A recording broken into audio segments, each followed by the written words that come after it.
I worked double shifts in the factory, just to save enough for her favorite ring, but when I slipped it into her hand, she laughed softly and said her finger already carried someone else's promise.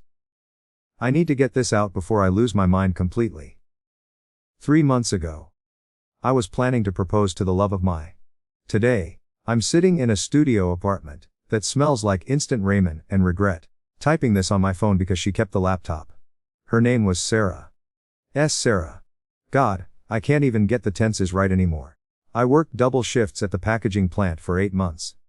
Every day, 6 a.m. to 10 p.m. My hands cramping from the assembly line. My back screaming from lifting boxes. The other guys thought I was crazy. Just get her something nice from K Jewelers, man. But Sarah wasn't. Something nice from K Jewelers. Material. She deserved the ring she'd screenshot and saved in her phone 2 years ago. The one that cost more than my car. The ring sat in my sock drawer for 2 weeks, while I planned the perfect proposal. Sarah loved surprises. But she also loved control. I knew I had one to get it right. Then Marcus started at our plant. Marcus was everything I wasn't. College degree collecting dust while he worked blue collar. For the experience. Designer clothes even in work coveralls. Stories about traveling through Europe that made my weekend fishing trips sound pathetic. The guy could make alphabetizing invoices sound like performance art. Sarah met him at the company barbecue. I watched her laugh. That's the way she used to laugh at mine freshman year. Watched her lean in when he talked. Watched her smooth her hair down in that unconscious way she did when she was attracted to someone. I told I was paranoid. Sarah loved me. We'd been together 4 years, we had plans. But late at night, when she thought I was asleep, I'd catch her smiling at her phone. Different smile. Secret smile. The rational part of my brain kept screaming that I should just ask her. Talk to her. Trust her. But that was already spreading. Every time she worked late. Every time she didn't answer immediately. Every time she seemed distant, Marcus's face flashed in my head. So I started looking for proof. I found it 3 weeks before I planned to propose. Text messages that started professional and slowly turned personal. Thanks for covering my shift. Became, looked really nice today. Became I can't stop thinking about. The worst part. She was trying to pull away. I could see her fighting it in the messages. We shouldn't be talking like this. I love him. This isn't right. But Marcus kept pushing. And slowly, she stopped pushing back. The last message thread I read nearly broke my phone screen. He's working late again tonight. Want to grab coffee and talk?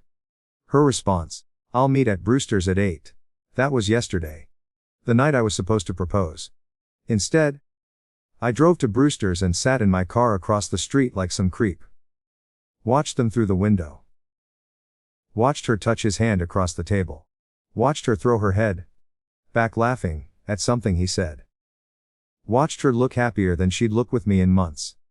I drove home and put the ring back in my sock drawer. When she came home at 11:30, with coffee breath and guilt in her eyes, I couldn't even look at her. How was night? I asked, testing her. Just grabbed dinner with Jamie from work. Girl talk, know how it is. The lie hit me like a. Jamie was her coworker from 2 jobs ago. Jamie moved to Portland last year. I could have called her out right then. Could have demanded the truth. Could have fought for us. Instead, I went to bed and stared at the ceiling until sunrise, planning my own betrayal. Because here's the thing nobody tells about catching someone love in a lie: it doesn't just break heart. It breaks moral compass. It makes think crazy thoughts like, if she can lie to me, why can't I lie to her? And maybe I deserve better too. 2 days later, I called in sick to work and drove to downtown. There's this bar there, Hennessy's, where my buddy Jake said the women were friendly. After his divorce, I told I was just going to have a drink. Clear my head. Think her name was Rebecca. Red hair, green eyes, laugh that made forget problems. She was there with friends celebrating a promotion. I bought them around. Then a mother. Rebecca and I started talking. She was smart. Funny. Interested in what I had to say. When's the last time Sarah asked me about my day, and actually listened to the answer? Rebecca didn't know I was taken. I made sure of that. Slipped my commitment ring into my pocket the moment I walked into that bar. We talked for 3 hours. About books, about dreams. About places we wanted to travel. She was planning a trip to Ireland next year. Invited me to come along like it was the most natural thing in the world. When she wrote her number on a napkin and pressed it into my hand, I didn't throw it away. I kept it. 3 days later, while Sarah was at work or with Marcus, I couldn't tell anymore, I called Rebecca. We met for lunch. Innocent enough. Just two people talking. But the way she looked at me across that table, like I was interesting and worth her time, like I mattered. I hadn't felt that in months. Lunch became dinner. Dinner became drinks. Drinks became walking around the city until 2 a.m. talking about everything and nothing. When she me outside her apartment, I her back. I told it was just revenge. Just evening the score. But revenge has its own gravity, it pulls deeper. Rebecca texted me the next day. Then every day after that. Good morning messages that made me smile. Funny memes that made me laugh. How was day? Messages that made me feel seen. Sarah barely looked from her phone anymore when I came home. So I started looking forward to Rebecca's messages instead. We started meeting twice a week. Coffee dates that turned into long conversations. Movie nights that ended with us talking until dawn in her apartment. She made me feel like the man I used to be. Confident. Funny. Worth loving. I started buying new clothes. Started hitting the gym again. Started caring about how I looked. Sarah noticed. Look good lately. She said one morning. And for a second, I saw a flash of the old Sarah. The one who used to trace her fingers along my jawline. And tell me I was handsome. But then her phone buzzed with a text. And she was gone again. The night everything fell apart, I had been with Rebecca until almost midnight. We'd finally crossed the line I'd been dancing around for weeks. I won't give details, but I will say this betrayal feels different than imagine. It's not thrilling. It's not satisfying. It tastes like ash and regret and the of who used to be. I came home to find Sarah sitting at our kitchen table, still fully dressed at 4:07 a.m. The ring box was open in front of her. She'd found it while looking for socks to borrow. The receipt was right there next to it, dated 2 months ago. The same receipt that would have been her happiest moment was now evidence of my deception. We're going to propose? She asked quietly. I couldn't speak, couldn't breathe. The smell of Rebecca's perfume was still on my shirt. One, she pressed. Before or after decided I wasn't worth it anymore. Sarah, I know about Rebecca. The world stopped. Everything stopped. She held her phone. There were photos. Me and Rebecca at Hennessy's. Me and Rebecca having lunch. Me and Rebecca walking through downtown holding hands. Me and Rebecca kissing outside her apartment. Jenny saw. She continued. Jenny from my yoga class. She's been taking pictures for 2 weeks. Trying to decide if she should tell me. She finally sent them this morning. I wanted to. Literally wanted to disappear into the floor and never exist again. I know about Marcus too. I whispered. She flinched like I'd slapped her. What? The texts. The coffee dates. The lies about Jamie. For a moment, we just stared at each other across that kitchen table. Two people who had loved each other completely and destroyed it completely. She started. Then stopped. I never did anything with Marcus. We just talked. I was lonely, and he listened, and I liked the attention. But she was crying now. Real tears. Tears. I was going to end it. She continued. Before anything happened, I realized what I was doing was wrong. I was doing to tell everything and ask to forgive me. I was going to for us. The ring sat between us like evidence of a crime. But already gave on us. She whispered. Already replaced me. I wanted to tell her about the double shifts. About saving every penny for that ring. About how much I loved her. How scared I was of losing her. About how seeing her with Marcus broke something in me that I didn't know how to fix. But none of that mattered anymore. I'm leaving, she said, standing. I'll get my things tomorrow while at work. Sarah, please. No. She wiped her eyes and looked at me with something I'd never seen before. Disgust. Don't get to beg. Don't get to explain us away for someone barely know. She walked to the door, then turned back one last time. I loved, she said. Even when I was talking to Marcus. Even when I was confused, and in making mistakes, I loved. I never stopped loving. The door closed behind her with a sound like the end of the world. I sat there until sunrise, staring at that ring. The ring that was supposed to be the beginning of our forever. The ring that cost me everything and meant nothing now. 3 months later, I found out Sarah never spoke to Marcus again after that night. She quit her job 2 weeks later and moved across the state. Mutual friends tell me she won't even say my name anymore. When someone brings me, she just says, "I don't know anyone by that name," and changes the subject. Rebecca stopped returning my calls after the first week. Turns out, dating a cheater isn't as appealing when realize what kind of person that makes them. I'm 28 years old, living alone in a place that echoes when I walk, eating cans while watching other people's lives on TV. I had love. Real love. The kind people search for their entire lives. The kind that makes want to be better, do better, build something beautiful together. And I traded it for nothing. They say confession is good for the soul, but my soul feels emptier than ever. I keep thinking about that ring, still sitting in my sock drawer. A 4,000 reminder of the man I used to be before I chose revenge over trust, before I chose pride over love. Sarah was right. I away for someone I barely knew. But worse than that, I away the person I used to be for someone I don't even recognize anymore. The factory job feels different now. My coworkers treat me like I have some disease they might catch. Word spreads fast in small towns. Did hear about Sarah and Tom. Yeah, he was cheating on her while saving to propose. Can't believe that. I can't. The comments on my last post were brutal. Half of called me a monster. The other half said I deserved everything I got. Or all right. But asked for updates. So here's what happens after, in a town of 12,000 people, where everyone knows everyone. It started with the grocery store. 2 weeks after Sarah left, I needed food. Basic human necessity. Right? I walked into Murphy's Market like I had 1,000 times before. Same checkout ladies who'd watched me grow. Same aisles where Sarah and I used to argue about generic versus name brand cereal. The moment I walked in, conversation stopped. Mrs. Henderson, who taught me in 3rd grade, looked at me like I'd kicked a puppy. The teenage cashier, who used to bag my groceries with a smile, suddenly found her shoes fascinating. I grabbed milk, bread, and some frozen dinners and headed to checkout. "That'll be 2347, the girl mumbled without making eye contact. Behind me in line, I heard Sarah's name whispered like a prayer. Poor thing. Such a sweet girl. Can't believe he did that to her. I paid and left, feeling like I was wearing a scarlet letter. That was just the beginning. Sarah's family had lived here for 3 generations.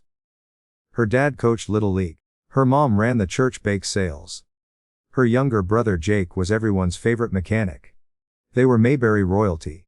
And I'd just publicly humiliated their princess. My phone started ringing within days.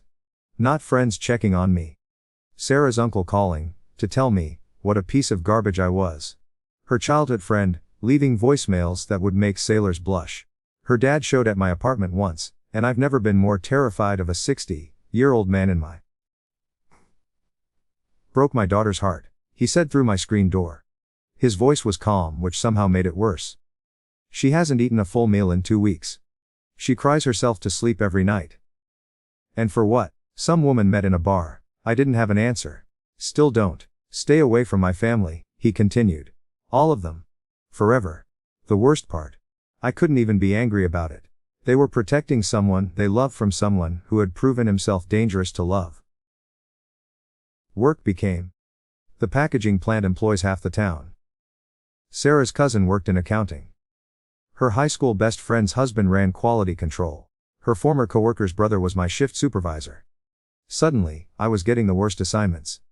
Loading dock duty in August heat. Overtime denied. Lunch breaks short.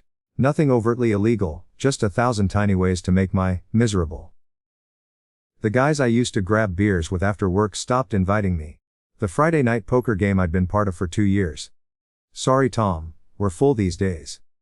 I ate lunch alone in my car, listening to talk radio, and wondering how long I could survive, in a town that had collectively decided I didn't belong. 3 weeks after Sarah left, I ran into her best friend Melissa at the gas station. Melissa had been in our wedding party. Hypothetical wedding party. She'd helped Sarah pick out the bridesmaid dresses she'd been dreaming about since college. How could? She asked. And her voice cracked like she was personally wounded. I tried to explain. The loneliness. The suspicion about Marcus. The way I felt invisible in my own relationship. She was planning future. Melissa interrupted. Do you know what she was doing the day before she found out? She was at the bridal shop, trying to decide between two venues. She showed me pictures of the ring on Pinterest, and said, she hoped to pick something similar. The words hit me like physical blows. She loved so much she made excuses. For why we're working so much overtime. He's saving for something special. She'd tell us when we complained missed game nights. He's building our future. Melissa wiped her eyes angrily. And the whole time. We're building a relationship with someone else. She paid for her gas and left me standing there. Another piece of my old crumbling around my feet. But the real destruction was still coming. Sarah's little sister Emma was getting married in October. The whole town was invited. Sarah was supposed to be the maid of honor. Emma came to my apartment on a Thursday evening, 7 weeks after everything exploded. Emma was the baby of the family. 5 years younger than Sarah, sweet in that way that made one to protect her from everything in the world. She'd always liked me, always treated me like the brother she never had. I need to ask something, she said, standing in my doorway like she was afraid to come inside. Emma. If this is about Sarah. It's about my wedding. My stomach dropped. We're supposed to be in the wedding party. She continued. And Sarah, we're supposed to walk down the aisle together. We're supposed to give a speech about love and commitment, and forever. She was crying now. And it was my fault. Another person I cared about, crying because of my choices. I don't know what to do, she whispered. Sarah won't come if we're there. But we're supposed to be there. We planned this together. Helped me pick the venue.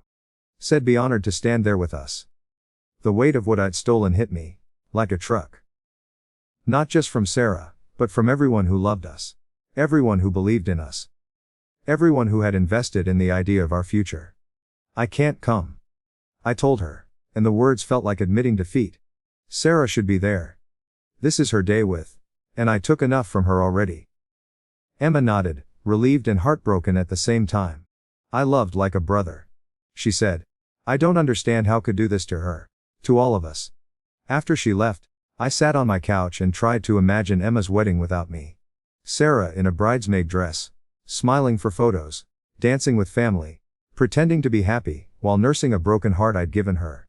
I tried to imagine all the future family gatherings I'd never attend. Christmases. Birthday parties. Graduations. Baby showers. A lifetime of moments I'd been invited to share, all cancelled by 1 month of terrible choices. The isolation was crushing. But worse than the isolation was the clarity. I started seeing Rebecca everywhere. Not literally, but in memories. I'd remember something she said, and realize how shallow it was compared to Sarah's depth. I'd remember her laugh, and realize it was pretty but not warm. I'd remember the excitement of being with someone new, and realize it was just novelty wearing the mask of love. Rebecca had been easy, because she didn't know me. She didn't know I left dishes in the sink, or watched too much TV, or got cranky when I was hungry. She didn't know I was scared of commitment. Or that I snored or that I cried during dog movies. Sarah knew all of that, and loved me anyway.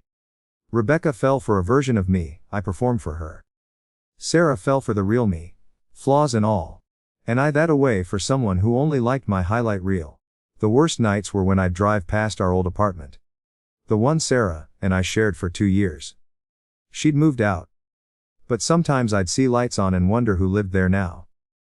Wonder if they were happy. Wonder if they fought about money and chores. And whose turn it was to take out the trash.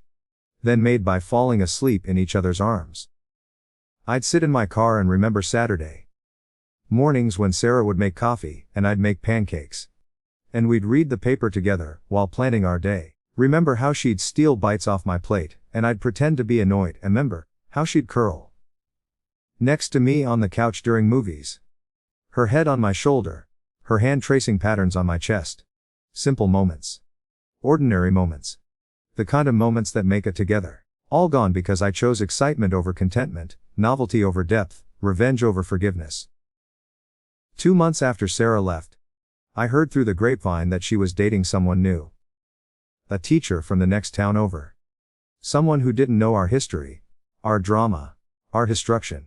The jealousy was immediate and irrational and completely hypocritical. I had no right to be. No right to be angry.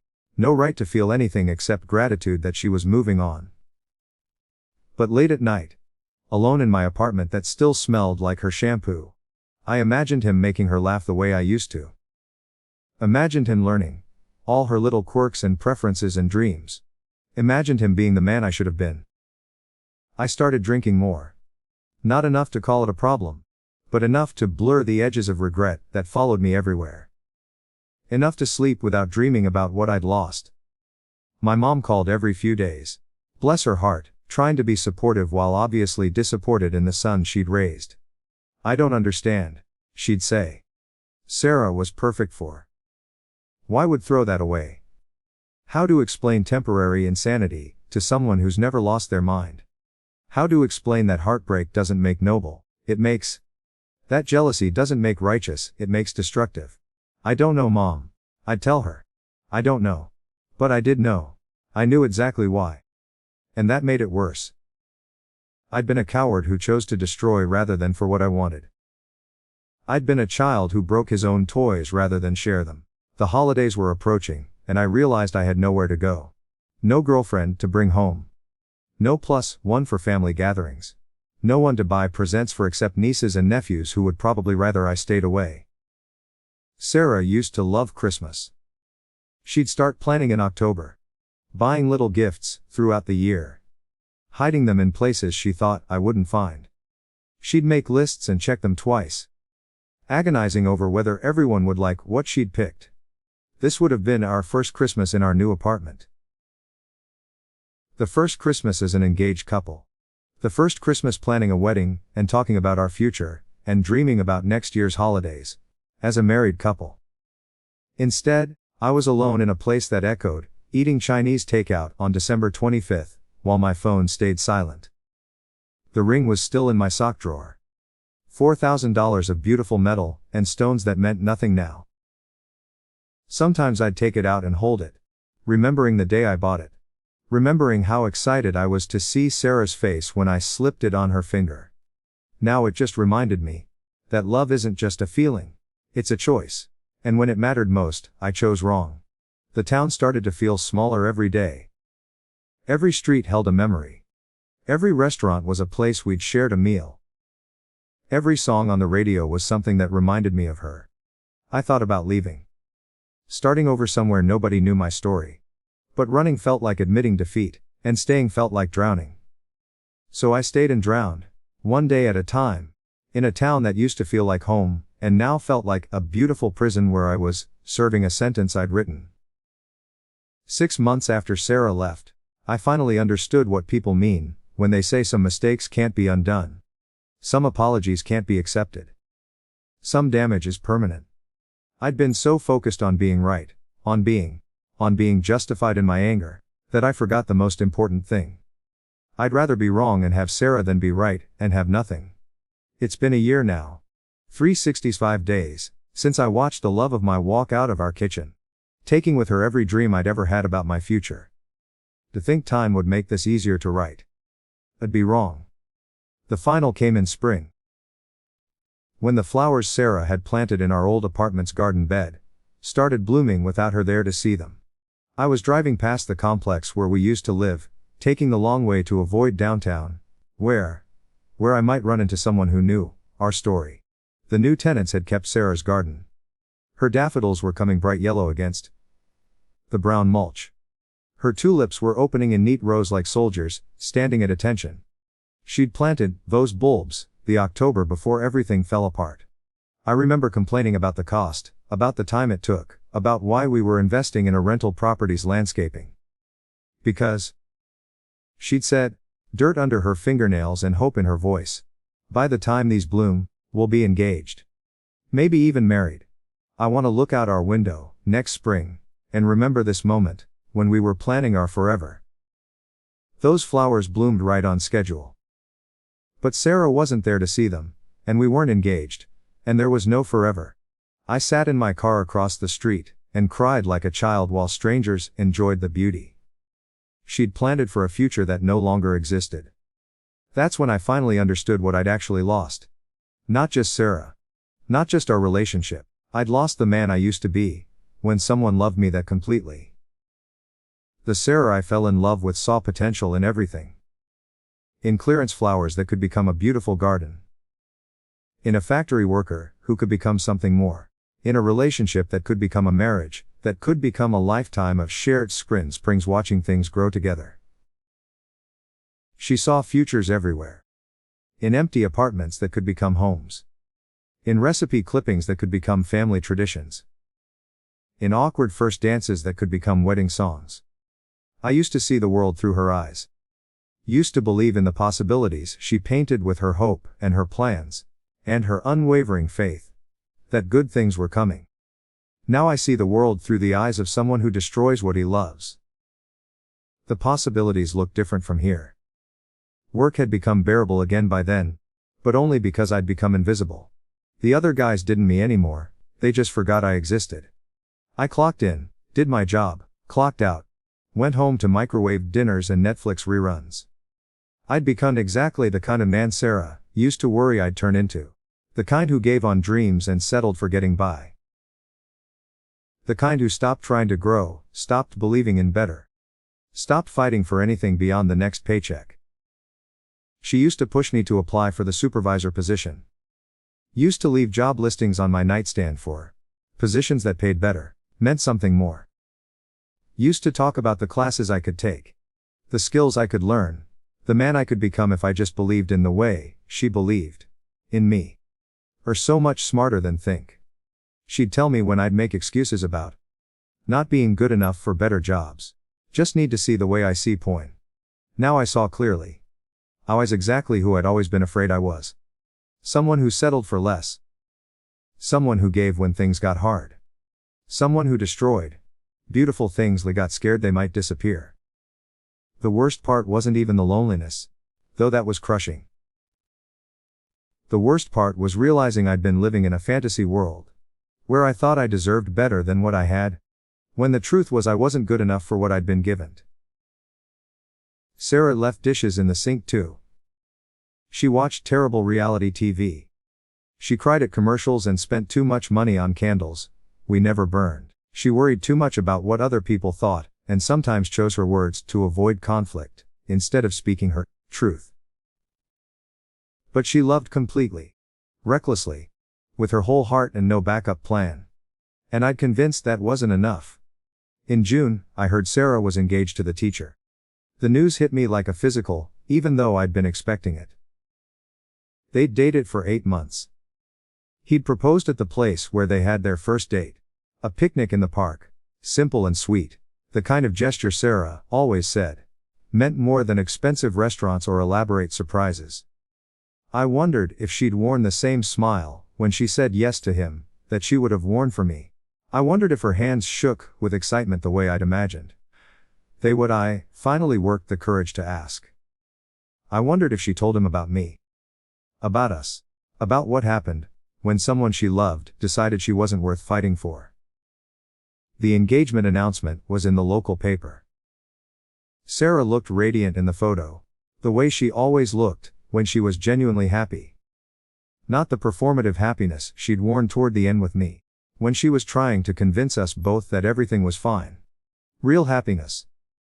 The kind that starts in heart and lights entire face. He looked at her in that photo the way I used to look at her. Like she was miraculous. Like he couldn't believe she'd chosen him. The difference was, he was right. I the announcement out of the paper, and put it in my wallet. Though I couldn't explain why. Maybe as a reminder. Maybe as punishment. Maybe just to have proof that she'd found her way to happiness, after I'd nearly destroyed her faith in love entirely. 2 weeks later, I ran into her mom at the pharmacy. Mrs. Chen had always been kind to me. In that careful way mothers are with their daughters' boyfriends. Polite but evaluating, friendly but protective. Ready to love if proved worthy, ready to destroy, if broke her baby's heart. I'd broken her baby's heart. Tom, she said. And her voice was neutral in a way that somehow more than anger would have. Mrs. Chen, I replied, wishing the floor would open and swallow me whole. We stood there for an awkward moment, both of us pretending to read ingredient labels on over the counter medications we didn't need. She's doing well, she finally said, and I knew she meant Sarah. Really well. Happy, glad, I managed, and I meant it. Sort of. I was glad she was happy and devastated that I hadn't been the one to make her that way. David is a good man. Mrs. Chen continued. And there was a warning in her tone. Don't dare contact her. Don't dare try to interfere with her happiness. Don't dare think of any right to any part of her anymore. I know, I said. I heard. I'm happy for her. Mrs. Chen studied my face like she was trying to decide if I was telling the truth. She deserves this, she said finally. She deserves someone who chooses her. Every day, without question. The words were between my ribs, perfectly aimed and completely deserved. She does. I agreed, because what else could I say? Mrs.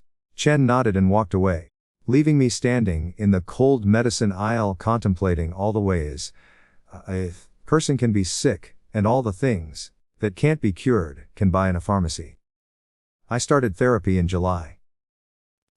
Not because I thought I could fix what I'd broken, but because I couldn't live with the weight of what I'd done anymore. The guilt was eating me alive from the inside out. Dr. Martinez was patient in that way. Therapists are trained to be. She let me tell my story without judgment, asked the right questions, helped me untangle the mess I'd made of my own psychology. What do you think we're really afraid of? She asked one session, after I'd spent an hour explaining my justifications for cheating. I'd been giving the same answer for weeks. I was afraid Sarah would leave me for Marcus. I was afraid I wasn't good enough. I was afraid of being. But that day, something shifted, and I told her the truth. I was afraid she'd say yes. I said. Yes to what? To marrying me. I was afraid she'd say yes, and then spend the rest of her realizing she could have done better. I was afraid she'd wake one day, married to a factory worker with no college degree, and no real ambitions, and wonder what she'd been thinking. Martinez leaned forward. So, sabotaged the relationship before she could reject. I sabotaged the relationship because I knew I didn't deserve her, and I was terrified she'd figure that out after it was too late for her to escape. The words hung in the air like a confession at a crime scene. And now? Martinez asked gently. Now I know I was right. I didn't deserve her. And instead of letting her decide that for herself, I made the decision for her. I took away her choice and broke her heart to protect my own ego. That night, I finally took the ring out of my sock drawer and really looked at it. $4,000. 2 months of double shifts. 1,000,000 dreams wrapped in white gold and diamonds. It was beautiful. Perfect, even. Exactly what Sarah had wanted, exactly what she deserved. But it wasn't mine to give anymore. It never really had been. I'd bought it with money I'd earned, but I'd lost the right to offer it the moment. Rebecca. I drove to the jewelry store where I'd bought it and asked if they had a return policy. It's been over a year. The sales associate said, examining the ring with a jeweler's lope. I know. I need it gone. She looked at me with the kind of recognition that made my stomach sink. This was a small town. She knew exactly who I was and why I was returning an unused and ket half. She said quietly. Store. Credit. Cash. I says. I don't ever want to come back here. She processed the return in silence, handing me a check for $2,000 and a receipt that felt like a certificate for all my abandoned hopes. I donated the money to the animal shelter, where Sarah used to volunteer. Anonymous donation, because even my charity felt selfish. Like I was trying to buy forgiveness from the universe, instead of facing the fact that some things can't be forgiven. Shouldn't be forgiven. Need to stay broken as a reminder of what happens when break sacred things. October came, and with it Emma's wedding. The wedding where Sarah and I were supposed to walk down the aisle together, supposed to stand for love and commitment and forever. I didn't go. Obviously. I spent that day working overtime at the plant, trying not to think about Sarah in a bridesmaid dress, trying not to picture her catching the bouquet, trying not to imagine her and David dancing to songs that used to be ours. But Jake, my buddy from work, went. His wife was Emma's cousin. He came in Monday morning with stories and pictures and details I didn't want to hear, but couldn't stop listening to. Sarah gave the most beautiful speech, he said, scrolling through his phone to show me photos I didn't want to see. Made everyone cry. Talked about love being a choice make every day. About how marriage is a promise to keep choosing each other, even when it's hard. There was Sarah in the photos, radiant in dusty blue. Her arm around Emma, both of them glowing with joy. There was David next to her, comfortable in his role, as her plus one. Her future, her choice. There was the I'd imagine living, being lived by someone who deserved it. She looks happy, Jake said, and it wasn't cruel, just observational. Good, I said. And meant it more than I'd ever meant anything in my. That night, I wrote Sarah a letter. Not to send. Just to say all the things I'd never get the chance to say. To apologize for all the ways I'd failed her. To thank her for loving me, when I was too broken to love. To tell her I was glad she'd found someone who could see her the way she deserved to be seen. To admit that she'd been right about everything. About me being capable of more. About us being worth fighting for. About love being a choice that requires courage every single day. I'd chosen fear instead of courage. Destruction instead of growth. Pride instead of humility. And she'd moved on to someone who made better choices. I burned the letter in my kitchen sink and watched 4 pages of regret, and love and late wisdom turn to ash. Some words are meant to be written, not sent. Some confessions are meant to stay private.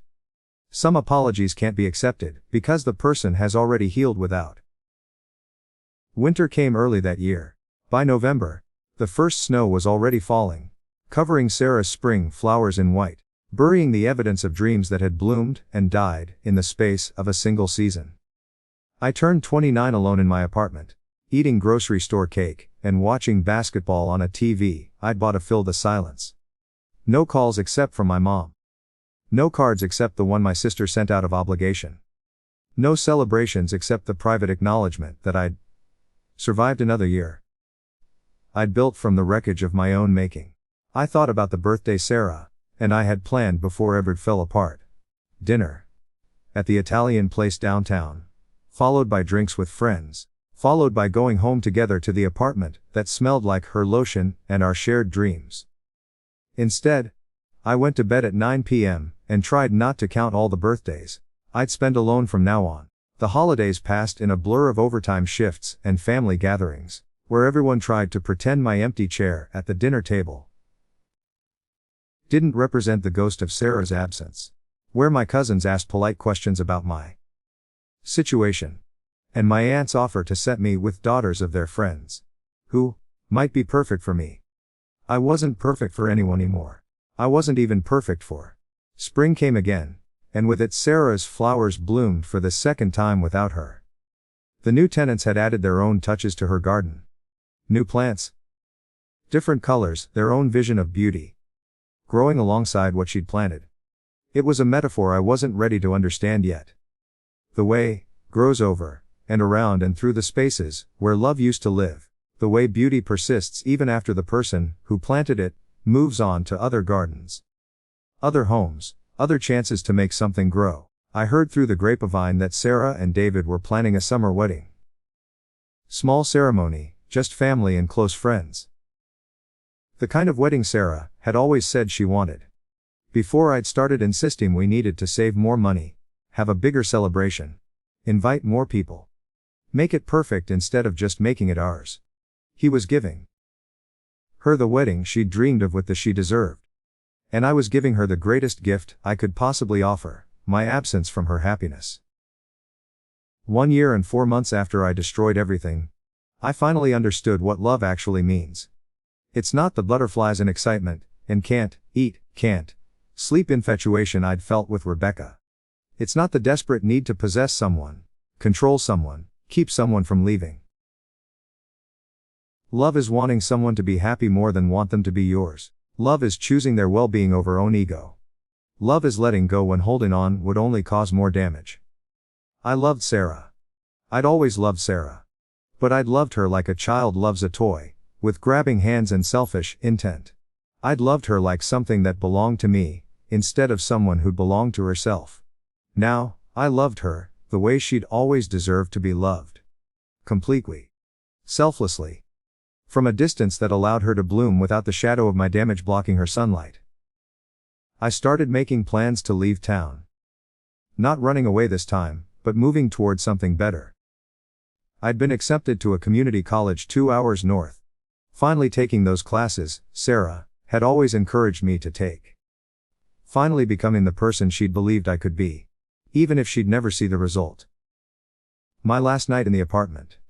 I walked through empty rooms that I'd almost had. I could still see Sarah curled on the couch. Still hear her humming while she cooked dinner. Still feel the weight of her head on my shoulder during move finish. Because we'd end talking until 2 a.m. about everything and nothing. I packed the last box and sat on the floor where our bed used to be. In the room where I'd planned to ask her to marry me. Where I'd dreamed of weekend mornings and goodnight kisses and growing old together. The ring was gone. Sarah was gone. The future we'd planned was gone. But somewhere across town, she was probably packing for her honeymoon, or picking out flowers for her real wedding, or curled next to someone who chose her every day, without question fear, without the poisonous doubt that had rotted my heart from the inside out. And that was exactly as it should be. I turned off the lights and locked the door for the last time, carrying with me the weight of every choice I'd made and every consequence I'd earned. Some stories don't have happy endings. Some mistakes don't get forgiven.